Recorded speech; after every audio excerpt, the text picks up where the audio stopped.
My wife said, "I'm HIV positive, been hiding it for years." I said, "I know."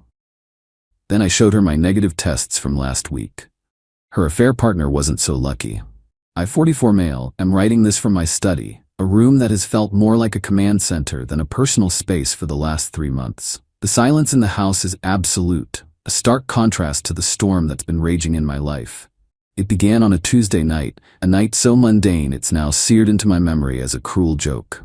My wife, Sarah, 41, and I were finishing a quiet dinner. 10 years of marriage had settled us into a comfortable, if somewhat predictable, rhythm. We were successful, respected, the kind of couple people envied. I was a partner at a financial consulting firm. She ran a moderately successful interior design business. We had the house, the cars, the life we'd planned, but a subtle disconnect had been growing for the better part of a year. I'd attributed it to work stress, to the gentle erosion of time. I was a fool. She pushed her plate away, her hands trembling slightly. "Mark," she began, her voice barely a whisper. "I have to tell you something. I'm so sorry." My mind raced through the usual suspects. She'd overspent, she'd scratched the car, she was unhappy and wanted to find herself. I braced myself for a difficult conversation. I was not prepared for the abyss. "I'm sick, Mark," she said, tears welling in her eyes, a carefully rehearsed performance of devastation. "I went for some tests. I'm HIV positive, and I've known for a while. I've been hiding it." The words hung in the air, heavy and toxic. This was it, the confession, the tragic, life-altering secret that was supposed to break me, to bind me to her in a twisted tableau of sickness and sympathy. She was playing the victim card, a trump card she believed was unbeatable. She expected shock, tears, and embrace, a promise that we'd face this together. I felt a profound, chilling calm settle over me. I looked at her, really looked at her, and the woman I married was gone. In her place was a stranger, a reckless and cruel stranger who had been willing to gamble with my life. I took a slow sip of water. "I know," I said. Her head snapped up. The tears stopped, replaced by sheer, unadulterated shock. This was not in her script. What did you say?" "I know you're positive," I repeated, my voice level, devoid of the emotion she craved. "I've known for 3 months." I reached into the briefcase I'd set by the dinner table, a pre-planned move for a confrontation I knew was inevitable. I pulled out a folder and slid it across the polished wood. Inside, nestled in plastic sleeves, were 2 documents. 6 months ago, I began, my voice turning colder, more clinical. I started feeling off. Fatigue, night sweats, swollen glands. My doctor ran a full battery of tests. He's a thorough man. He recommended a full STI panel, just to be comprehensive. I thought it was absurd. We were married after all. I pointed to the first document. It was a lab report, dated 3 months prior. My name was at the top. Next to HIV-1, HIV-2 antibody antigen combination assay, the result was clearly printed. Non-reactive. Negative. My test came back negative, I continued, watching the color drain from her face. But my doctor's questions lingered. He'd seen these symptoms before. My mind started working. If I was negative but having symptoms that could be associated with seroconversion illness, and you were my only partner for a decade, a horrifying possibility began to take shape. The possibility that my body was reacting to repeated exposure from a positive partner. She was speechless, her mouth slightly agape. "So I stopped sleeping with you. Completely. I made excuses. Work stress, fatigue. You didn't seem to mind. I started paying attention. I saw the late-night texts you thought you were hiding. The credit card bill with charges for hotel bars I'd never been to. The weekend spa trips with the girls that didn't quite add up." I tapped the second document in the folder. It was another lab report dated last Tuesday, 1 week ago. "I got tested again last week after 3 months of total celibacy, just to be certain. And look at that." I slid the paper directly in front of her. Still negative, unequivocally negative. I leaned back in my chair. "So you see, Sarah, your confession isn't a tragedy. It's an admission of guilt. You didn't get this from me. And because I am still, by some miracle, negative, it means I never got it from you. You've been having an affair. You contracted HIV from your lover, and you knowingly, repeatedly, and maliciously exposed me to a deadly virus for years, only choosing to confess now that you can no longer hide your own symptoms." The silence was deafening. Her carefully constructed world of lies had just been dismantled, piece by piece, with documented proof. His name is David, isn't it? I asked, a final, brutal twist of the knife. David Miller, your old college friend who conveniently moved back to town last year. The flicker of sheer panic in her eyes was all the confirmation I needed. Pack a bag, I said, standing up from the table. You have 1 hour. Then you will leave this house. All future communication will be through my lawyer. Her name is Miss Evans. I retained her 2 months ago. You'll be hearing from her tomorrow. She finally broke, a torrent of desperate denials and accusations. I was cruel. I was heartless. I was a monster. I had spied on her. How could I do this when she was sick?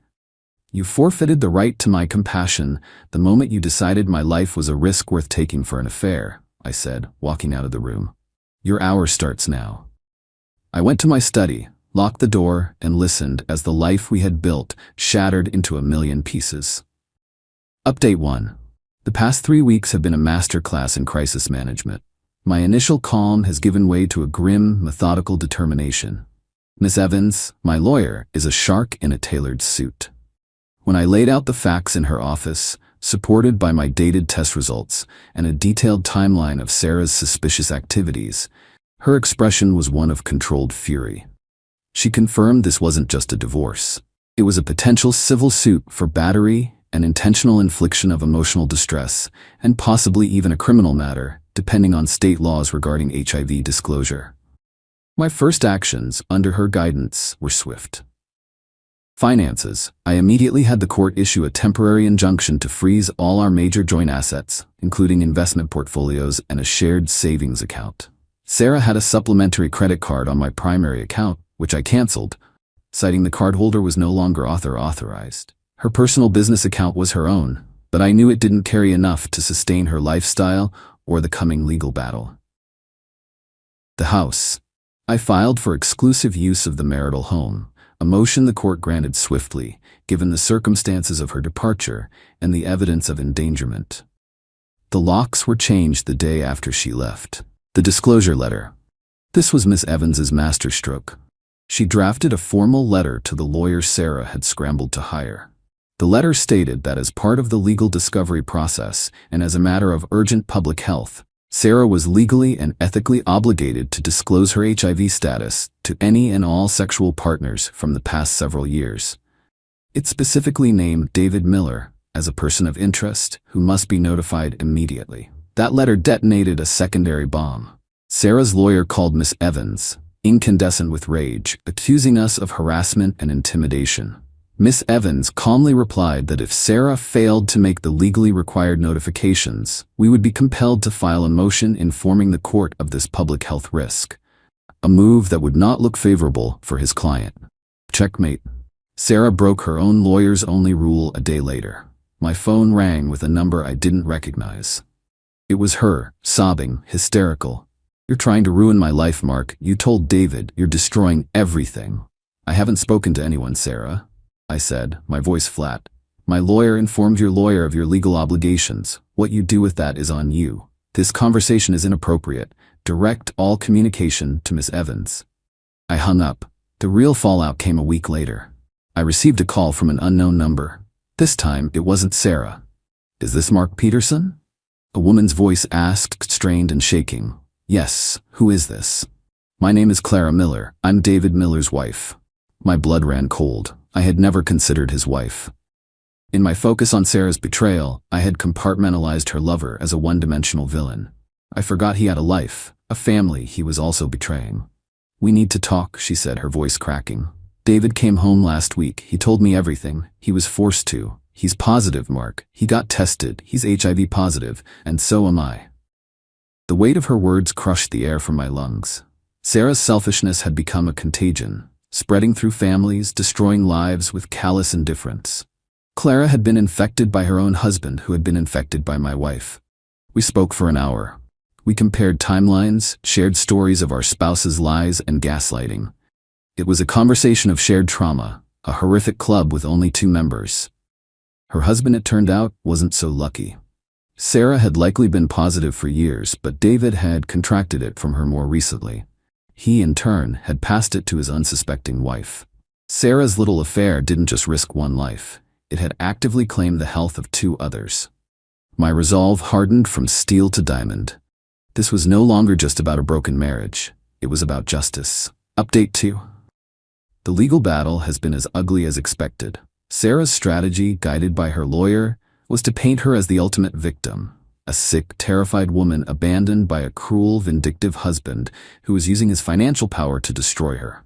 They filed a motion for emergency spousal support, demanding an astronomical sum to cover her accustomed lifestyle, mounting legal bills and extensive future medical costs. Our response, crafted by Miss Evans, was brutal in its factual simplicity. We presented the medical timeline. My 2 negative tests, 3 months apart, definitively proved I was not the source of her infection. The financial records, credit card statements and bank records, showing her spending on hotels, dinners, and gifts that coincided with her affair. We subpoenaed David Miller's records, which corroborated the timeline. The endangerment claim. We submitted a detailed affidavit of my symptoms of seroconversion sickness, the doctor's visit, and the psychological torment of believing my wife had given me a fatal disease, only to discover the truth was an even more profound betrayal. The deposition from Clara Miller. The most powerful weapon. Clara, having filed for her own divorce, gave a sworn deposition detailing how she contracted HIV from her husband as a direct result of his affair with Sarah. The judge for the emergency support hearing was a no-nonsense older woman. She read through the filings, her expression growing sterner with every page. Sarah sat across the courtroom, attempting to look frail and small.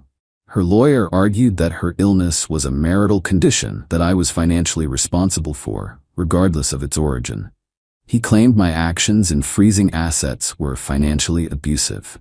Miss Evans stood up and calmly eviscerated their entire narrative. Your Honor, the petitioner did not contract a marital condition. She contracted an adulterous condition. She then knowingly concealed this condition and endangered my client's life for years. Her current financial difficulties are not the result of my client's actions, but are the direct consequence of the choices that led to the dissolution of this marriage and the infection of at least 2 other innocent parties. The judge's ruling was a crushing blow for Sarah. She was awarded a minimal amount of temporary support, barely enough to cover rent on a small apartment and basic necessities. The judge explicitly stated that the issue of long-term support for her medical condition would be heavily scrutinized in the final settlement, given the aggravating circumstances of how the illness was contracted and concealed. Defeated in court, Sarah and her family began a campaign of harassment.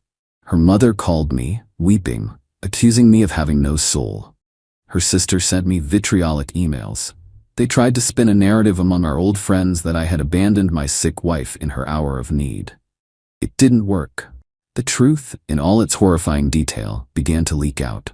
When people learned that her sickness was the result of a long-term affair that had also infected an innocent wife, the sympathy for Sarah evaporated. Friends I hadn't spoken to in months called to offer their support. My partners at work, to whom I'd confided the basics, created a protective circle around me. The final dirty trick was an anonymous call to my firm's ethics department, alleging that I was emotionally unstable and a liability to our clients. Fortunately, I had preemptively disclosed the situation to my managing partner. The complaint was dismissed as the malicious, unsubstantiated claim it was. It only served to further highlight Sarah's desperation. She wasn't a victim fighting for survival. She was an aggressor who had been caught and was now flailing, trying to inflict as much damage as she could on her way down. Final update. The divorce was finalized last month. It ended not with a dramatic courtroom showdown, but with a settlement reached during a grim all-day mediation. The writing was on the wall. Sarah's lawyer knew that if we went to trial, the judge would likely rule catastrophically against her. The evidence of financial infidelity, reckless endangerment, and bad faith tactics during the proceedings was overwhelming. Faced with the prospect of getting virtually nothing and potentially being ordered to pay my legal fees, she folded. The final settlement was a reflection of the reality she had created. Asset division. The division of marital assets was skewed heavily in my favor. I received 70% of all liquid assets and investments. The court recognized that a significant portion of marital funds had been dissipated in furtherance of her affair, and her conduct had egregiously violated the marital contract. The house. I bought out her 30% share of the house equity, allowing me to keep my home. Spousal support. This was her biggest loss. She received no long-term spousal support or alimony. The mediator was clear that no court would force a man to fund the medical treatments for an illness his spouse contracted during an affair, while simultaneously endangering his own life. She was awarded 1 year of minimal rehabilitative support, a token sum to assist in her transition to self-sufficiency. Legal fees. We each paid our own. For me, this was a victory. Life has moved on. The silence in my house is no longer heavy with tension, but filled with peace. I got tested again at the 9-month mark, and the result was the same. Negative.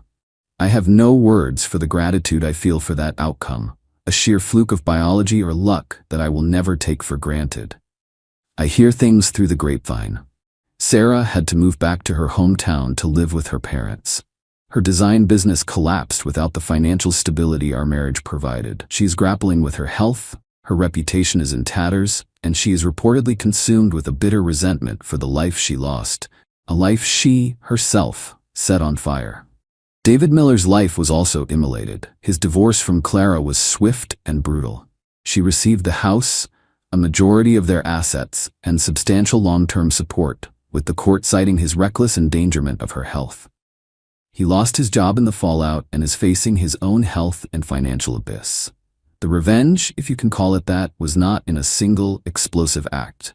It was in the cold, methodical application of logic and law. It was in showing her my negative test, a simple piece of paper that represented not just my health, but the irrefutable proof of her betrayal. She wanted to trap me in a tragedy of her making. Instead, I handed her a mirror and forced her to look at the consequences of her own choices. She didn't just lose a husband, she lost the protector, the provider, and the life she took for granted. She gambled with my life and lost her own. The satisfaction I feel is not joy. It is the profound, quiet relief of survival and the grim validation of justice served. The storm has passed, it's time to rebuild.